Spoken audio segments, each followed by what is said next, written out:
akan ada satu masa dalam hidup setiap hamba merasakan satu persoalan yang seakan-akan beban berat yang dipikul sampai merasa kesulitan dari ujung kepala sampai ujung kaki.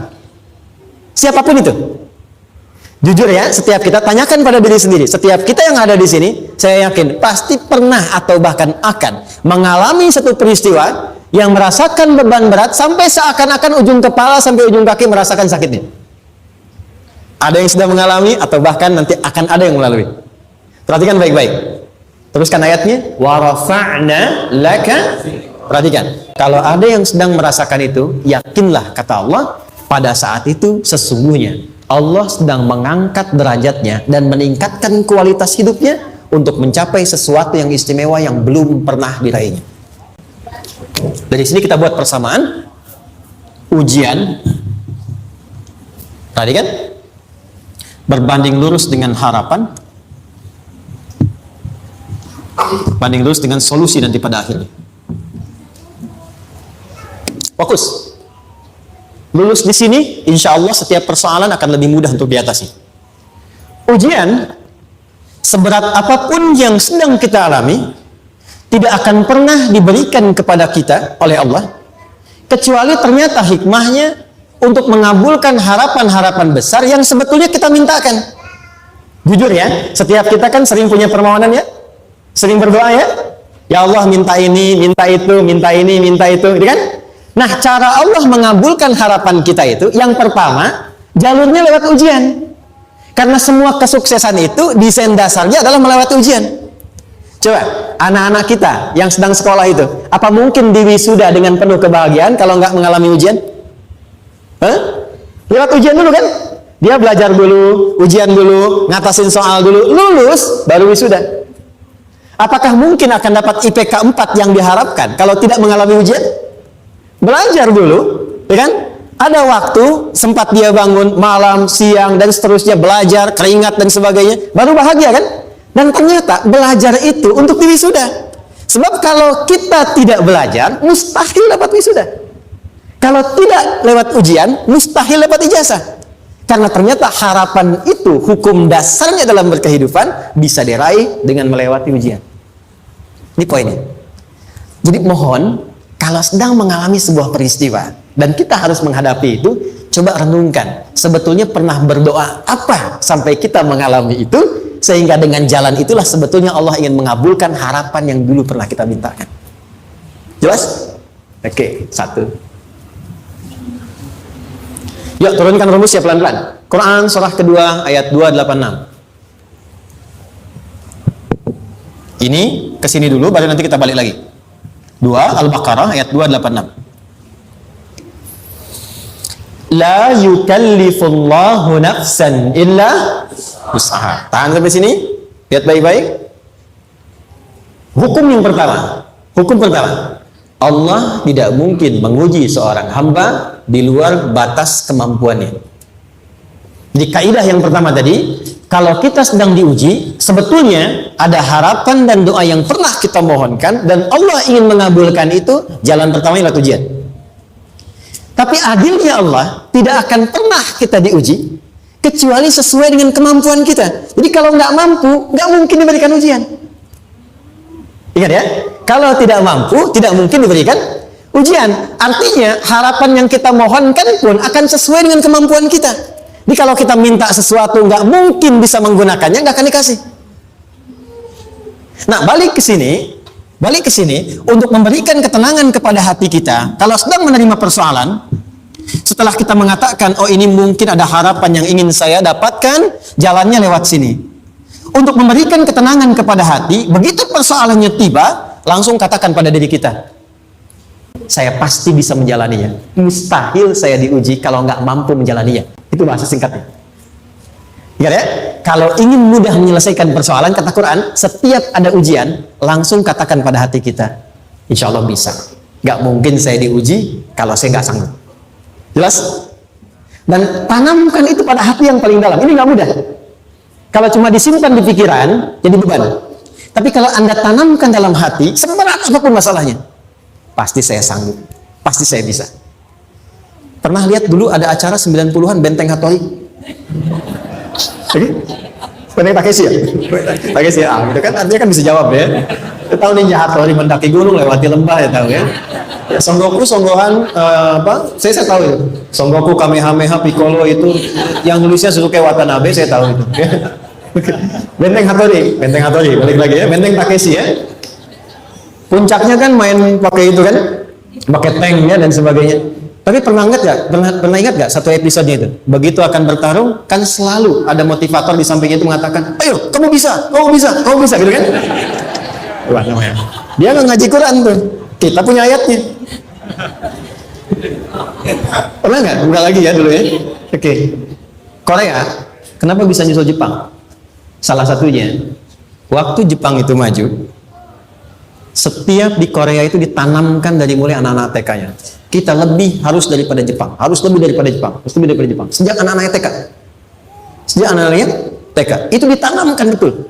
Kita bisa, kita dari TK. Sehingga ketika di sana bikin Honda, sini Hyundai. Hyundai kan dibacanya Hyundai. Ya kan? Sana Honda, sini Hyundai gitu. Di apapun yang dibuat Jepang, Korea harus lebih unggul. Itu ditanamkan dari awal. Bisa. Kita itu sekarang punya ayatnya. Jadi kalau sedang punya masalah seberat apapun, katakan pada diri kita, insya Allah bisa. Gak mungkin diuji kalau nggak sanggup. Bisa insya Allah. Bisa. Kenapa mah? Bisa. Jelas? Oke. Sudah di situ teruskan. Lanjutkan.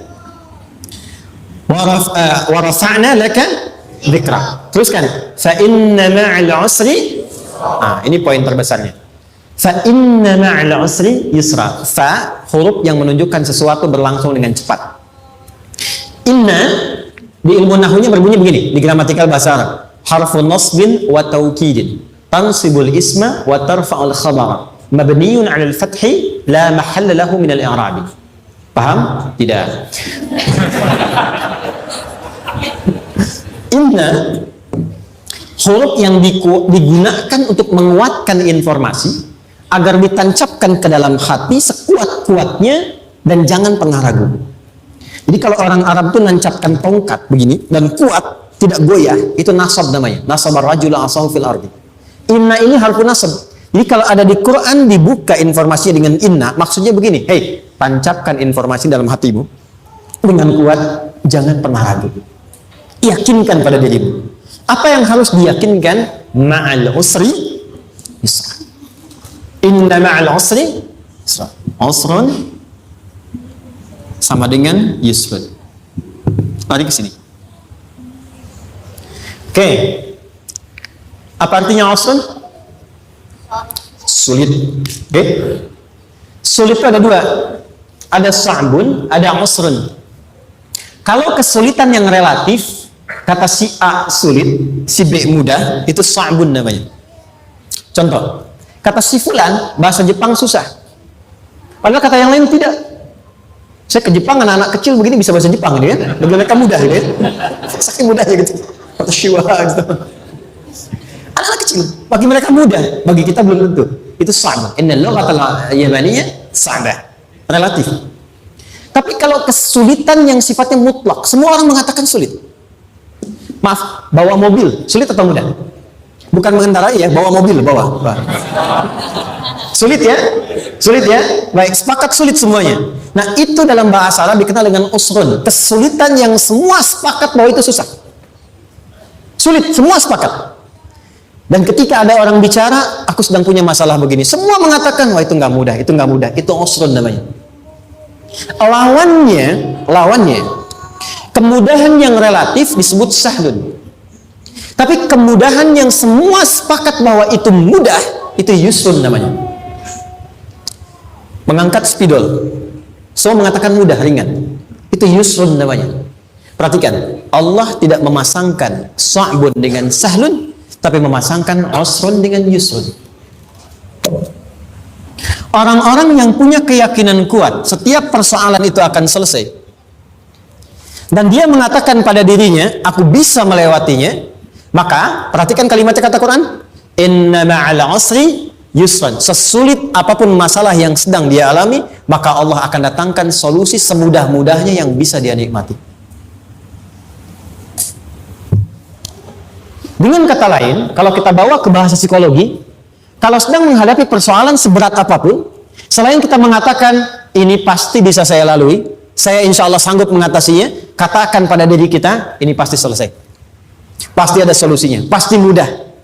Katakan, walaupun memang solusinya belum datang, tapi tenangkan pada diri kita dengan mengatakan, inna ma'al usri yusra. Bahasa psikologinya, katakan pada diri kita, ini pasti selesai. Nggak mungkin nggak selesai, pasti ada solusinya, pasti mudah.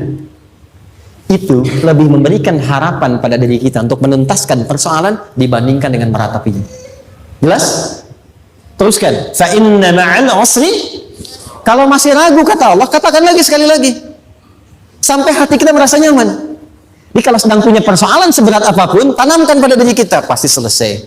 Belum nampak, insya Allah pasti selesai. Gak mungkin diuji kalau nggak ada solusi. Itu lebih memberikan harapan. Setelah itu, fa'idha faraghta, mitigasi masalahnya, mitigasi persoalannya. Tuliskan, ini masalahnya apa? Rumah tangga, apa saja misalnya. Dia ada suami, ada istri, ada anak-anak. Masalah ada di mana? Kadang-kadang benangnya jadi kusut karena satu-satu nggak segera diselesaikan. Maka kata Al-Quran, fa'idha faraghta, satu-satu mitigasi dulu. Satu masalah di sini, lihat di suami, lihat di istri.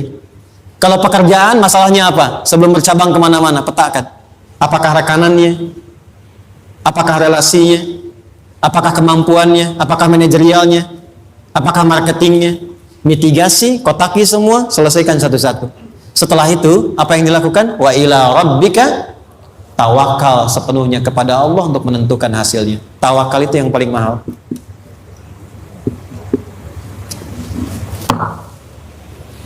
Anda kalau nggak punya kepasrahan, stres. Karena selalu memikirkan apa yang mau dikerjakan dan selalu orientasi pada hasil. Kita punya tawakal. Kalau kita mampu menyerahkan sesuatu, gini, di sini ada orang yang paling jago misalnya main basket.